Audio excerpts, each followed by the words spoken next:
ମରଣୟନ୍ତା ପାଲଟିଲା ଅନ୍ରାକଟା ଗାଁରେ ରାସ୍ତା କାମାକ୍ଷାନଗର ଢେଙ୍କାନାଳ ଜିଲ୍ଲା ପରଜଙ୍ଗ ବ୍ଲକ ଅନ୍ତର୍ଗତ କୁମୁସି ପଞ୍ଚାୟତ ଅଧୀନରେ ଥିବା ଅଳାଙ୍କଟା ଗ୍ରାମରେ ଏଇଭଳି ଚିତ୍ର ଦେଖିବାକୁ ମିଳିଛି। ସ୍ୱାଧୀନତାର 75 ବର୍ଷ ବିତିଗଲା ପରେ ବି ଅନ୍ରାକଟା ଗ୍ରାମରେ ବିକାଶର ନାଁରେ ବିନାଶ ଦେଖିବାକୁ ମିଳୁଛି। ଏଠାରେ କହିବାକୁ ଗଲେ ଅସରାଏ ବର୍ଷା ହେଲେ କୃତ୍ରିମ ବଙ୍ଗାପସାଗର ଦେଖିବାକୁ ମିଳୁଛି।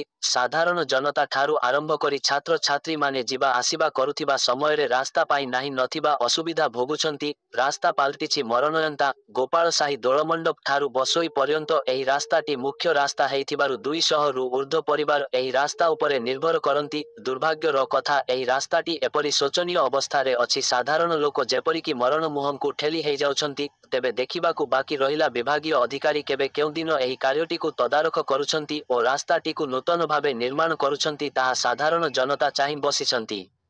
Bureau report live Odisha news of day 2।